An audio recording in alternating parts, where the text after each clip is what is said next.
अस्सलाम वालेकुम। Present indefinite tense ने बच्चों की जान खाई हुई है और उन्हें लगता है कि ये सबसे कॉम्प्लेक्स टेंस है।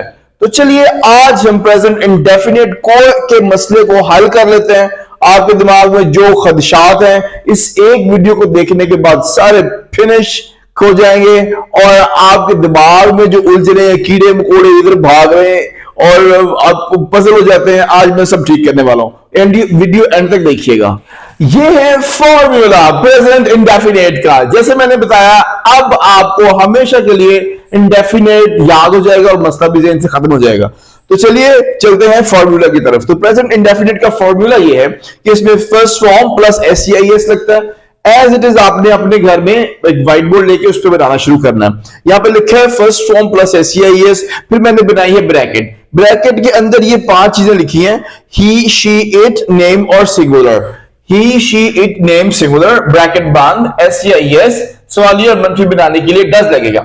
इसका मतलब यहां पर अपने ज़हन में रखना है कि अगर फिक्रे में ही यूज करना पड़े, शी इट यूज करना पड़े, किसी का नाम यूज करना पड़े जैसे असलम अली, अहमद, कल्बे अब्बास, इमरान अली, और या फिर कोई सिंगुलर नाम हो, तो फिर आपको उसके साथ एस या ईएस लगाना होगा। और अगर इसी में से, इन्हीं 5 में से अगर इसको सवालिया और मनफी बनाना हो तो डज लगेगा। अब दोबारा सुन लें, he she it name singular, bracket बंद, एस या ईएस सवालिया और मनफी बनाने के लिए डज लगेगा। यानी इनको सवालिया और मनफी बनाना तो डज लगेगा, और अगर फिक्रे में डज आ गया मतलब आपने डज लगा दिया तो फिर एस या ईएस नहीं लगेगा। और इनके अलावा यानी ही शी इट नेम सिंगुलर के अलावा क्या होते हैं, आई वी यू दे, उनको सवालिया और मनफी बनाना है तो डू लगेगा। यहां तक फ्रेम आपको समझ आ गया। आप ऐसा कीजिए कि अपने घर में एक व्हाइट बोर्ड ले लें छोटे साइज का, और इतना बड़ा बड़ा करके उसके ऊपर लिखा करें। अब जब कोई हमारे पास स्टूडेंट आता है तो हम उसे व्हाइट बोर्ड पर ये सब कुछ लिखवा कर उसके दिमाग में पोजीशनिंग करते हैं। एक व्हाइट बोर्ड एग्जामिनर टीचर का होता है, बाकी व्हाइट बोर्ड जो है वो स्टूडेंट्स के होते हैं। जैसे आपको क्लास में बाकी व्हाइट बोर्ड नजर आ रहे हैं, ये व्हाइट बोर्ड हर स्टूडेंट के लिए है। ये इसलिए है कि बच्चों का व्हाइट बोर्ड के ऊपर लिखने का जो फियर है, जो हमारे बच्चे स्टूडेंट्स बचपन से लेके चल रहे हैं, वो तो खत्म होना। एक स्टूडेंट व्हाइट बोर्ड पे आके लिख ही नहीं पाता तो कल वो किस तरह किसी कंपनी को रिप्रेजेंट करेगा, कल वो कैसे अपनी कंपनी को लेके वर्ल्ड लेवल पे जाएगा, उसकी तो टांगें कांप रही हैं।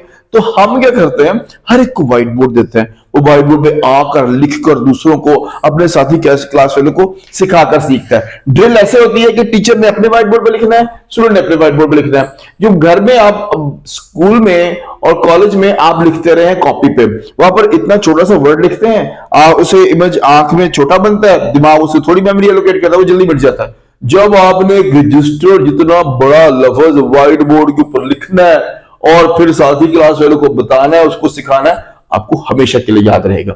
इसलिए तो मैं गारंटी देता हूं। चलिए फिर काम की तरफ चलते हैं।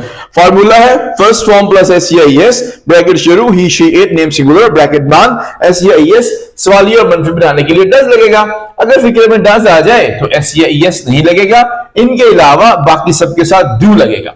अब चलते हैं डू कैसे इस्तेमाल होगा। जैसे शी टेक्स टी, अगर आप उर्दू बनाना चाहे तो इसका मतलब वो चाय पीती है, शी टेक्स टी। अब यहां पे शी लिखा हुआ है, फॉर्मूले के अंदर शी है, इसका मतलब इसके साथ एसईएस लगेगा, तो टेक के साथ एसईएस लग गया, शी टेक्स टी। अब इसका मनफी बनाना है, क्योंकि इसी में है शी लिखा हुआ, तो शी मनफी बनाने के लिए डज लगाएंगे, she does not take tea. अब यहां पर एस या ईएस देखने गौर करें, मैंने नहीं लगाया क्योंकि फार्मूले में था कि अगर फिक्रे में डज आ जाए तो फिर एस या ईएस नहीं लगेगा। तो यहां पर देखें, she does not take tea, सवाल के लिए है डज शी टेक टी, फिर डज आ गया, तो टेक्स तो नहीं आया ना, ये तो नहीं आया कि डज शी टेक्स टी, फिर आ गया डज शी टेक टी, और सवालिया मनफी बनाने के लिए क्या आ गया, does she not take tea. तो इस तरह एक पॉजिटिव स्ट्रक्चर, यानी मैंने आपको सिखा दिया मिस्बत मनफी सवालिया, सवालिया मनफी, ये निशान इधर लगाए हुए मैंने, मिस्बत मनफी सवालिया, सवालिया मनफी, तो ये सारे फिक्रे बन गए। एक बार फिर से देख लें, she takes tea, she does not take tea, does she take tea, and does she not take tea.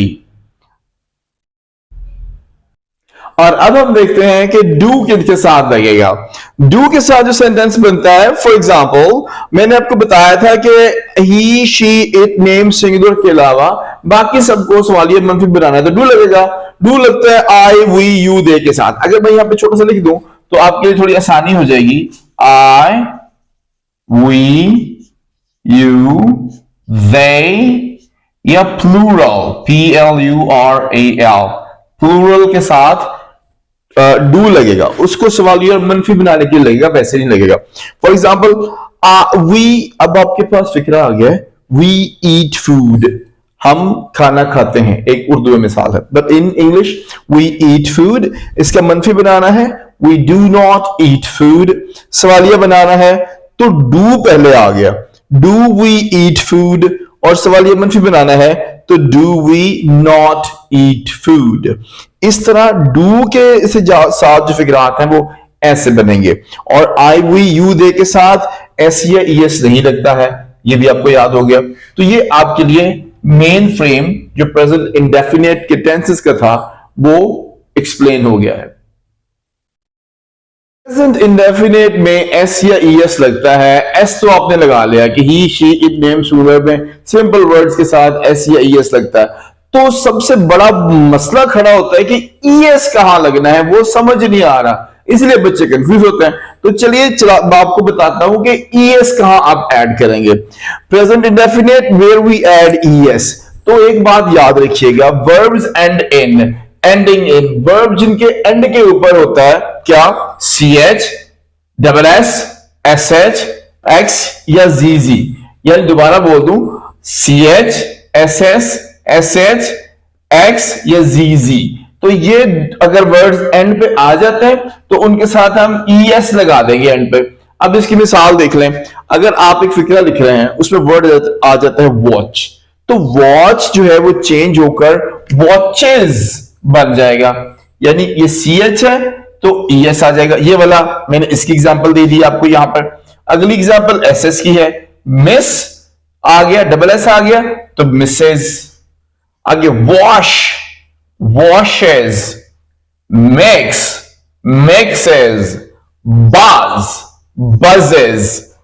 तो ये आपको एक फॉर्मूला मिल गया, दोबारा से प्यार से देख लें कि SES कहां लगाना है। अगर आपके पास CH, SS, SH, X और ZZ आ गया तो आपने उसके बाद ES लगा देना है।